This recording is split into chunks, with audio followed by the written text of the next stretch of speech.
కొత్త ఒక వింత పాత ఒక రోత అంటారు. ఒకప్పుడు దేశమంతా పల్లెల్లోనే ఉండేది, పట్టణాలు స్వల్పంగా ఉండేవి. అందరూ పల్లెల నుంచి పట్టణాలకు ఎందుకు వచ్చారు? పల్లెల్లో బోరు కొట్టేసింది. ఫస్ట్ మన పిల్లల్ని చదివించడం కోసం మంచి చదువులని పట్టణాలకు పంపించాం. ఆ పిల్లల కోసం తల్లిదండ్రులు అక్కడికి రావడం ప్రారంభమైంది. అక్కడ జీవనం బాగుందనిపించింది, పల్లెల్లో ఉన్న వసతుల కంటే ఇది బెటర్ అనిపించింది. క్రమంగా పట్టణాలు పెరిగిపోయినాయి. ఇప్పుడు దేశవ్యాప్తంగా పట్టణీకరణ పెరిగిపోయి పల్లె ప్రాంతాల్లో చివరికి వృద్ధులు వికలాంగులే ఉంటున్నారు. ఇది ఒక 5 దశాబ్దాలుగా సాగినటువంటి క్రమం. నెక్స్ట్ ఇక పట్టణాల మీద బోరు కొట్టడమే కాదు, దేశం మీద బోరు కొట్టేసి ఆనాటి పేదరిక నుంచి పట్టణానికి వచ్చేటప్పటికి ఒక ధనిక ఆలోచన వచ్చింది. ఇప్పుడు మరింత రిచ్ లైఫ్ ఎంజాయ్ చేయాలనుకుంటున్నాం. దానికి మన దేశం నచ్చట్ల, విదేశాలు బెటర్ అంటున్నాం. ఇప్పుడు విదేశాలకి వెళ్ళినటువంటి భారతీయుల సంఖ్య ఏది, విదేశీ పౌరులు అయిపోయిన వాళ్ళు, భారత పౌరసత్వాన్ని గుడ్ బై చెప్పిన వాళ్ళు గత 5 ఏళ్లలో 8,34,000 మంది. వీళ్ళని ఇక్కడ ఎవరైనా తరిమేస్తే వెళ్ళారా?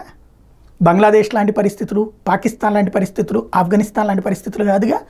వీళ్ళందరూ డబ్బులతో వెళ్ళారు, ఆస్తులతో వెళ్ళారు. అక్కడ విద్య, ఉద్యోగం, వ్యాపారం ఇట్లా వీటితో. అంటే ఇక్కడ పౌరసత్వం వదులుకోవాలంటే అక్కడ పౌరసత్వం రావాలి, అంటే అక్కడ వెల్ సెటిల్డ్ అవ్వాలి. అంటే చదువుకుంటున్న వాళ్ళకి రాదు అది. ఉద్యోగం, వ్యాపారం పర్మనెంట్లు అయిన తర్వాతనే జరుగుతుంది.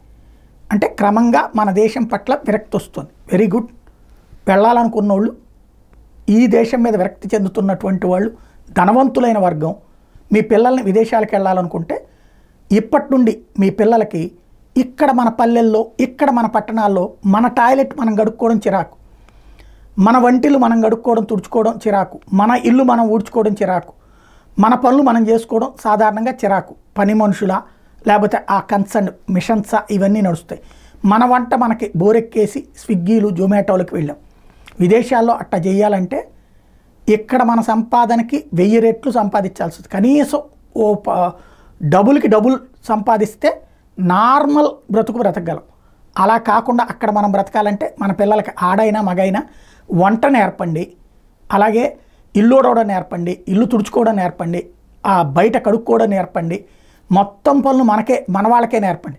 అవసరమైతే దీనికోసం ఏదన్నా కొత్తగా ట్రైనింగ్, ఎందుకంటే మన పని మనిషి దగ్గర మనకు నేర్చుకోవడానికి చిరాకు, మన అమ్మ దగ్గర మనకు నేర్చుకోవడానికి చిరాకు కదా. దీనికో ట్రైనింగ్ సెంటర్లు ఏర్పాటు చేస్తే బాగానే ఉంటుంది.